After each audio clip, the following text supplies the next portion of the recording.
Hello, everyone. Welcome to week 3. We're covering The Sacred Canopy by Peter Berger. Let's get started. Okay.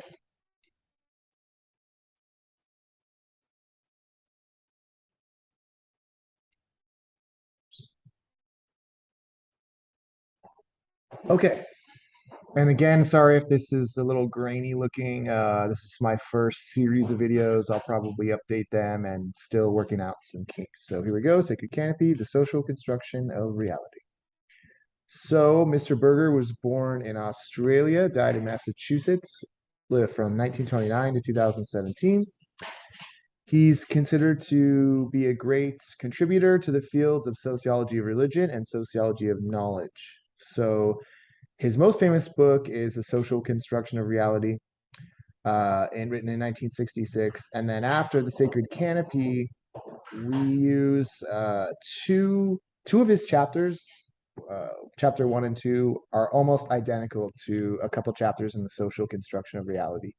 So we get kind of see both of these books. It's just in the second half of The Sacred Canopy, I mean, it's all about the sociology of religion, and the second half is more about secularization theory, mainly the idea of how religion will fade in modern times. Now, this idea was proved false, and Mr. Berger has since kind of uh, created a different idea, different approaches. This was a major trend in different academic fields, and in fact, our classical theorists we're going to study, Marx, Weber, and Durkheim all thought that religion would fade and like we'd be a more secular society. Secular just means without religion. So some people believed, including the big three and other academics, that because science would become more popular and society would be more modern, industrialized, we'd use more technology, that um, traditional religions would kind of fade out. And we know now that they are more popular than ever. But there are some studies, and I forget the author, but in North America, there are more younger people turning away from traditional religion, but still being religious, just classifying their belief as, or academics classify their belief as practicing like new religious movements, new age movements, considering their practices spiritual and not religious, but still doing sort of like rituals or gatherings that would we would consider religious. So there's that. Okay, let's keep going. And I just want to talk. I made a video before where I went on a very large tangent and I couldn't find this book, but I found this book. So in the second note here, contributed greatly to sociology in the fields of sociology of religion and sociology of knowledge. And I know this is only, our third weekend, but I know this can be confusing, right? What is the sociology of religion? And how is that different from religious studies or theology? So again, and I said this in class, theology is more dominated by Christian academics or scholars, and it presupposes there is this like deity, right? In other religions, that's arguable, right? In Taoism and uh, Buddhism, that's a little bit more questionable, but there's one all-powerful God, right? And theology is sort of like arguments, ideas backed by scriptural evidence or faith arguments about God, right? Theories about God.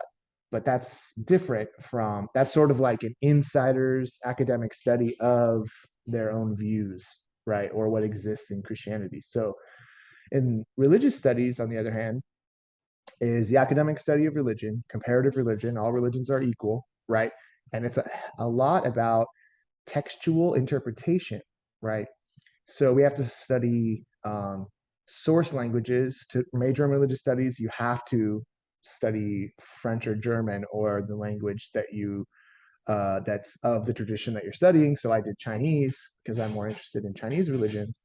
And so when I was writing a lot of my academic papers focusing on correlative cosmology, basically ideas of yin and yang, five elements, and sort of this was made up of the Chinese cultural worldview, more difficult to define as philosophy or religion, or we just say like kind of a cultural worldview, right?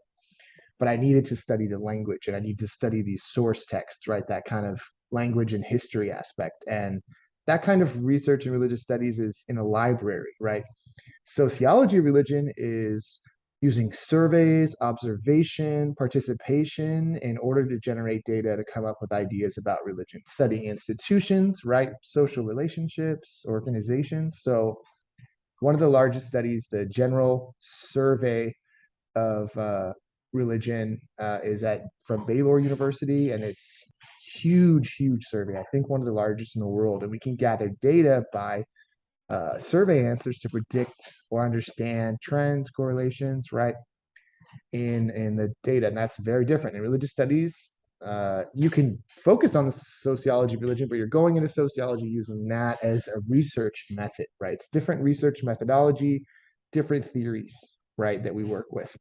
Um, we do use, and I found in my notes, Sacred Canopy from my religious studies graduate level theory course, which is a survey of all different kinds of theories of religion. But I want to put in your head that the sociological view is different from other majors in the humanities or social behavioral sciences, right? Um, a cool example, and I think in another way, not using religion, because I like religion a lot and I use that as a lot in my examples because it's arguably one of the most important forces in a culture, but and in sociology. But this is a book called Laboratory Life by Bruno Latour.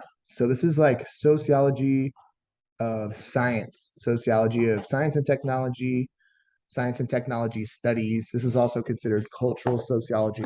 So Mr. Latour and Mr. Woolgar studied in a medical research lab, and they studied how they produced and published in academic journals, how they did their scientific research, maps of the laboratory, construction of scientific facts. And at first, he said the scientists in the lab were like totally biased towards the sociological slash anthropological way they were researching them. They're kind of studying them like they were alien people or natives or something. And um, scientists don't like to be looked at in that way because you're undermining almost undermining certain scientific worldviews. Like we're just researching objective facts, right? That's what a scientist thinks and operates on. But in sociology, we say, well, those facts may not be as objective as you think.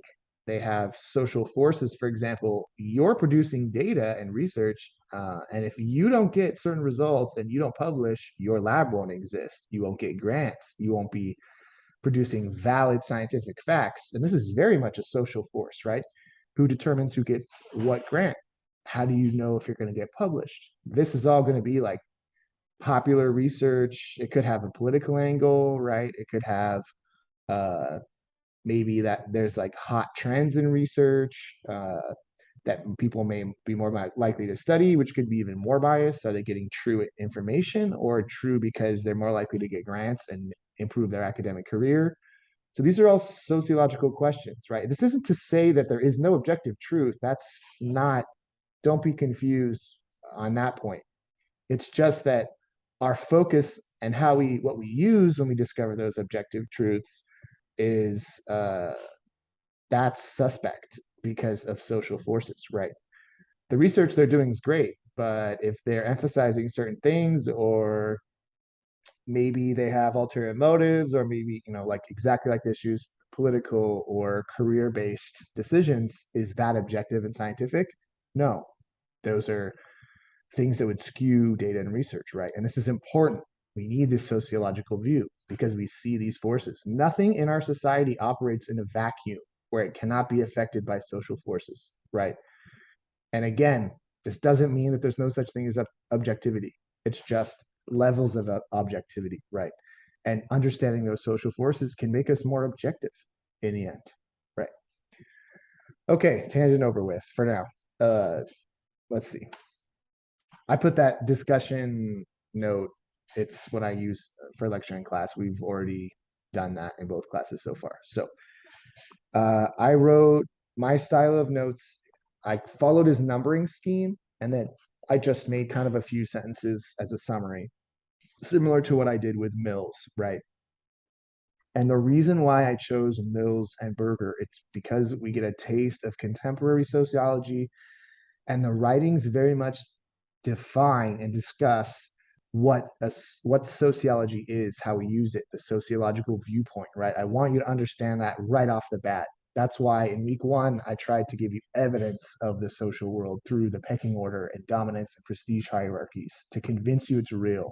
Now we're reading source texts, right, from the author's hand, not a textbook that just doesn't give justice to what the authors say and just goes over it briefly. We're wrestling with this material that may be a little difficult to read to understand why the social is real, why sociology is important, right? Okay, so let's get into it. Number one, human society is invented by people. It is a world built by them. Religion is a distinctive social creation. There's a relationship between a human built social world and religion. In order to understand this, we have to understand society in dialectical terms. And dialectical type of reasoning is we can think of two extremes. They could be opposites, they could be contradictory. And this is from kind of a lot of an idea used in Marxism and conflict theory, and also in before Marxism, the philosopher Hegel. It's called a Hegelian dialectic. Two extremes oppose each other, synthesize, something new is created, and then a new series of extremes exists. You know, discord, synthesize, separation. Kind of like yin and yang, the idea of yin and yang. That's how I like to think about it. So he sets us up. Therefore, society is a dialectical phenomenon.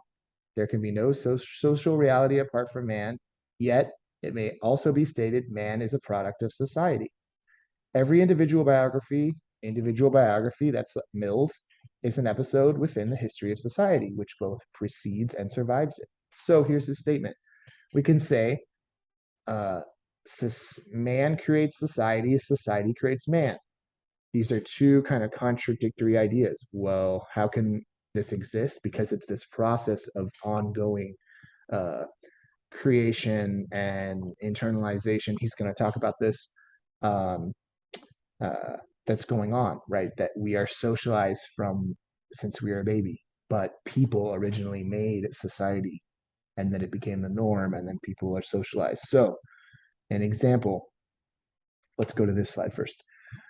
This dialectical process occurs in three steps: externalization, objectivation, internalization. So, world construction, chopsticks. I need a tool to eat with. I call them chopsticks. First, people in China or some Asian country using chopsticks, right, instead of their hands or some other tool. And then once it catches on, a group of people come to another city. Maybe they all use chopsticks. Wow, everyone's using chopsticks to eat with. It becomes a part of external reality for real. You're a stranger, you come in. Wow, this is real. People are eating with chopsticks, right? In the first step, it's you're changing reality for the first time, right? And the second step, objectivation, it's starting to become a norm. It's starting to become the normal state of things. And then when a child's born or someone is new learning about it, chopsticks are what we use to eat with. And that's the way it's always been, right? So this cycle of original creation, right? It becoming normal, and then someone new exposed to it thinking that it's always been that way is sort of what he's talking about. Man cannot be conceived of apart from the continuous outpouring of himself into the world in which he finds himself. This anthropological fact is probably grounded in the biological constitution of man, something in our genes. We have to change the world or mold it as we come in contact with it. Unlike other higher mammals who are born with essentially completed organisms, as an essentially completed organism, man is curiously unfinished at birth. We talked about this in class, right? A baby chimpanzee already has hair on it. They're smarter than a newborn baby. They can cling to their mother. They can explore their environment. A newborn baby is just this helpless ball of flesh, just whining and pooping and wanting to be fed, right? But what's happening? Further development in its brain and the abilities of mimic of to mimic and learn and memory. are far going to surpass the chimpanzee after the baby's like 2 years old, like by leaps and bounds, right? So we're letting our brain cook a little more. We're taking in data. The baby may seem to be helpless, but it's listening, right? It's getting the foundations of social behavior, language, culture, right? Absorbing everything. The biological process of becoming man occurs at a time when the human infant is in interaction with the extra-organismic environment. The non-human animal enters the world with highly specialized and firmly directed drives. Each animal lives in an environment that is specific to its particular species. There's a mouse world, a dog world, a horse world, chimpanzee world, frog world. There's no man's world. There's an open world. Man must make a world for himself. So we're getting into a few definitions, right? Human-made world is culture. Its fundamental purpose is to provide the firm structures for human life that are lacking biologically. The cultural imperative of stability and the inherent character of culture as unstable together posit the foundational problem of man's world-building activities. So we can create and modify the external world. We can eat food the way any way we want, wear clothes, make music, right? But there are different cultures in the world. There's more than one way to dress and eat food and make music and build houses, right? So there's a stableness in that in tradition of cultures, but this can change within a culture or in contact with another one. So it's both stable and unstable. And we must remember that it always is a creation of the human being, right? Culture, he defines, is the totality of man's products. This is anthropology. It's everything, like I just said. Religious beliefs, media, clothes, how we throw away food, how we walk, everything is culture. Culture consists of material and non-material. For example, tools and language. Society is man's created non-material culture. There's culture, everything, and then there's society. It's a part of culture. It's a special part. It's special because it maintains culture. Here we go. And point number 12. Society occupies a privileged position. Man's a social animal. Number 13. He loses his humanity. And we're saying human beings, man, like human, right? This is using like the masculine, but he's talking about human beings, right? Homo sapiens is a social animal. Man lives in collectivities, and you lose your humanity when you're in isolation, right? Important to think about that and realize that fact. We're human because we socialize, right? The empirical reality of human world building is always a social one. The individuals, this is why society or the social world is special out of all the elements of culture, because participation in culture depends on the social process and continuation of culture. You can't encounter anything in anyone's culture without encountering another person. And if you encounter an object, that's made by a person before. So you need the social process, you need the social reality.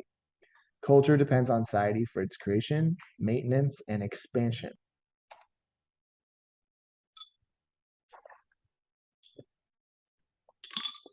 When thinking of social institutions, structures, functions, and patterns, this is a very interesting point.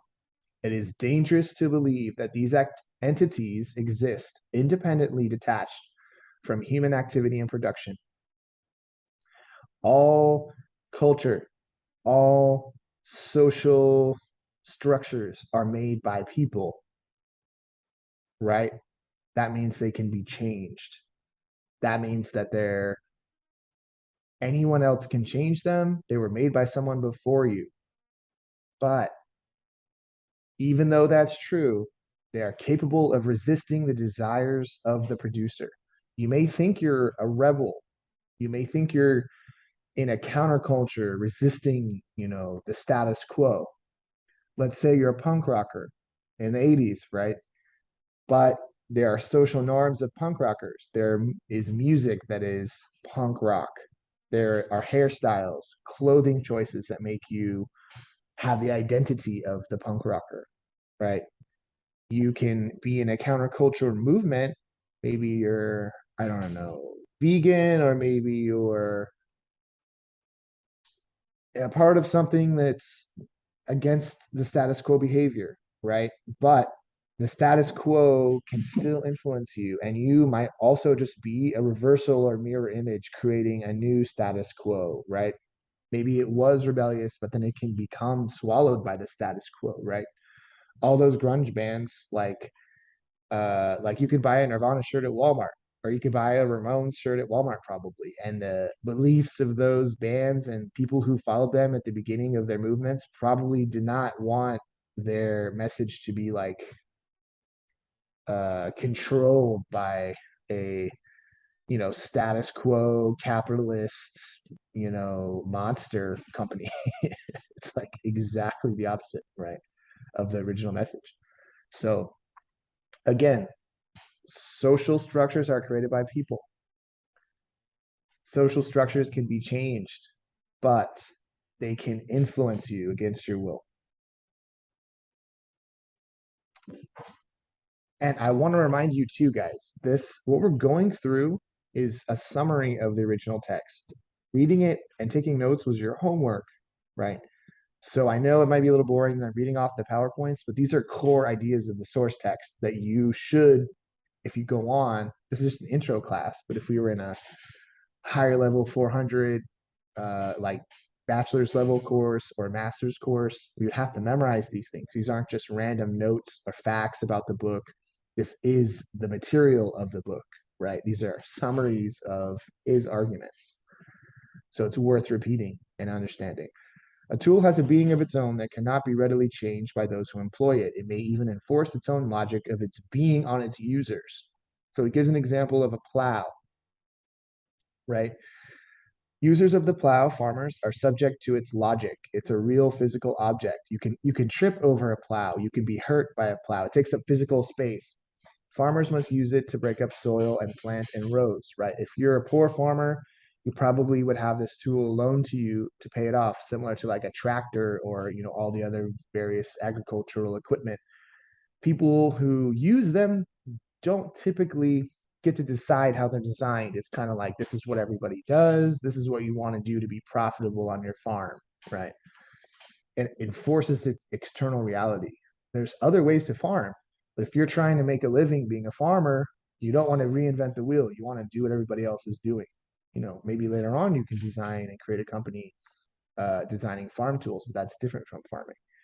So two, a non-physical object, language. People are subject to the forces of grammar and language rules, right? These can have very real consequences. Upon a first impression, someone might think you're uneducated or think, low of you because you use curse words a lot. Or maybe if you're in a sales environment and you don't use curse words enough, customers or your fellow coworkers might not trust you. They might think you're like hiding something or goody two shoes or something. So in school, if you're taking English class, you don't understand rules of grammar, you could fail your class, right? So in this example, this is nearing the end of like page 7, and we only read part of the chapter, right? He has the idea of the sorcerer's apprentice. So, okay. So in the movie Fantasia with Mickey Mouse, we watch the cartoon in class, right? There's a sorcerer. He sets down his magic hat and retires and tells his apprentice to do his menial, boring, tedious task, putting buckets of water from like a well into another place. So Mickey's there and he tries to find a shortcut using the sorcerer's power. He puts on the hat, makes a spell, makes these little broom guys carry the buckets of water, and he falls asleep. What happens? There are too many of these broom characters shoveling or pouring buckets of water in this new location. He's starting to the whole castle starting to fill with water, right? The apprentice can use magic to stop them from filling or drown in a flood of water that the apprentice themselves produced. Additional magic may be found. It is not the same as the first type of magic used. So we're talking about social institutions. And what can we think about that? Negative social institutions, right? It could be all sorts of things that were horrible to people, like eugenics, like being obsessed with racial purity, sterilizing disabled people, extreme ideas, right? And this could be like religious crusades or the Inquisition, right? It's like ideas that started like, hey, what should we do to be a good person and listen to God, to like, if you don't believe this, I'm gonna burn you alive, you witch. Like it starts to take a power of its own, become a destructive force, right? And it can be changed. Religions and beliefs evolve. You could be punished later on by a court of people saying that that's wrong, like a war crime or something. And then it can change over time, maybe a new religious denomination, or maybe that's outlawed. Right? So, culture is objective in two ways. It confronts man as an object in a real world outside oneself, and everybody can interact with it.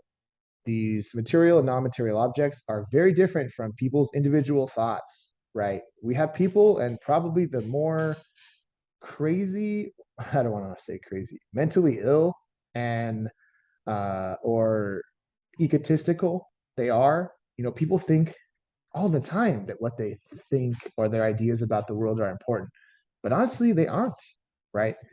If you'd have a conversation with your friend or your family, or you go to the bar or meet strangers, right? As Americans, we typically talk about what? The weather, what sports team won or lost. When we start talking about religion, politics, philosophy, right?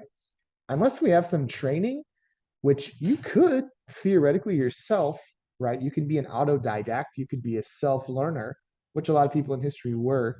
And you can be today. We have the internet at our fingertips, but I would say highly unlikely, right? Most people are just average and they're good at maybe what their career is, but outside, maybe they have some hobbies, but there's a lot of huge knowledge gaps, right? And most of the things people think of and say in conversation is just small talk, right? That's why it's called small, insubstantial, right? And they're not talking about worldviews or heavy philosophical questions, right? And if they are, who cares what they think? I'd rather talk to a philosopher or people who have encountered like the great philosophers in the past, right? Or who know the contemporary ones, and then kind of grapple with those ideas, right? So, uh, but culture and society are the beliefs of many people, right? Someone may dream up an idea of an organization or institution that may be effective or better. But as long as these dreams are confined to an individual, they exist like shadow like phantoms. In contrast to individual dreams, institutions present in one society are real. In other words, culture is collectively produced, and it remains real by collective recognition. To share culture is to share worldview. The same applies to society. Society is objectivated human activity. Unless a person has a mental illness, one will know the difference between fantasies and realities of life and society. And as you grow older and smarter and more educated, you all are in college now, you're going to be able to spot out people who are full of crap more, hopefully. Hopefully, if you're paying attention and learning, right? Because people try to do this all the time. I mean, can you think of the people that do this the most? Probably politicians, maybe some religious leaders, maybe some corporations, right? You have to be able to discern fact from fiction. And you can have crazy, ludicrous things that a culture does, right? Maybe I think there's some tribes in like Papua New Guinea that are still cannibalistic, right? But hopefully one person in their tribe is like, maybe we shouldn't cut off people's heads or eat them. Maybe we could just, gather gather berries for like fish. But not every culture does things in an efficient way or is good, right? Society directs, sanctions, and controls and punishes individual conduct. In its most powerful apotheosis, which just means climax, society may even destroy an individual. And we talked about this in class. In anthropology, and I think they don't use the word taboos anymore, and I don't know what the correct word is, but the most offensive to social norms in most cultures are murder and incest, and this, especially murder. But in times of war, it's okay if it's socially sanctioned, but not. This is what someone can get the death penalty for, right? This is when society can literally destroy you if you violate these like most sacred norms, right? Social control exists and brings people back into line. This does not mean that all forms of society are tyranny. The fundamental coerciveness in society lies not in its social control, but in its power to constitute and impose itself on reality. Talked about English language and grammar. So to go into more detail, Berger says language is limited to physical abilities of vocal cords. English developed over time, right? You guys have seen maybe the story Beowulf in Old English. It's very different from modern English. We all have to use and learn its structure and grammar as as we're in grade school. There are penalties for breaking the rules, failing at school, social embarrassment. The English language is objectively real by the simple fact that it is there. A ready-made, collectively recognized universe of discourse within individuals may understand each other and themselves. Okay, this is the last slide.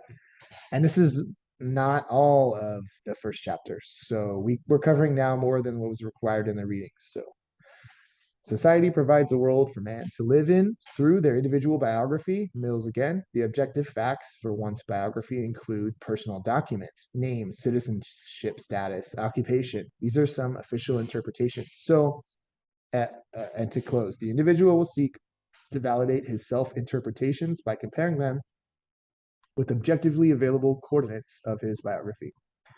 So when we first meet people, right, maybe we're on a date, maybe we're at school or work. Unless you're at work, you would ask, what do you do for a living, right? These are objective ways to kind of find out who someone is, right? Where do you live? What degrees do you have? Like citizenship status, like are you an American citizen, right?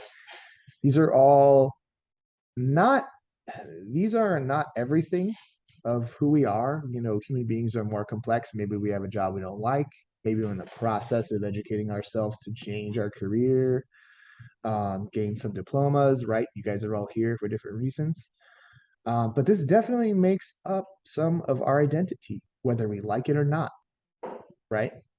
This is why some sociologists say you want to have an occupation that is your calling, what you have passion in, right? Or you spend your free time volunteering or doing another activity. This is also, you kind of are what you do in the social world, right? Otherwise, how can you prove different? It's what you do the most, right? All right, so we're wrapping up. The discussion note was for in class discussion we had previously. Read on if you're interested in this material. We're going to start to go into the classical theorists, and so next week we're going over Adam Smith on the Wealth of Nations, which is the foundation for understanding a lot of classical sociological theory. So I'm excited to go into that. I'm glad I found my old notes. I read the same stuff you guys did. And I just wanted to give you guys a different idea of the different specializations in sociology. We mentioned laboratory life. Bruno Latour is cool, very complicated, advanced theory. But sociology is very broad and interesting. So hopefully some of this tickles your fancy. Maybe you continue reading it. Some students said they did or bought the book. I'm glad. And we'll see you soon, guys. Okay, so the PowerPoints are listed in the week 3 materials area. And we have like another YouTube video talking about Berger and the social construction of reality and kind of his idea in religion and world maintenance, chapter 1. And yeah, you guys should find it on Canvas. If you have any questions, email me or talk to me in class. Have a good day.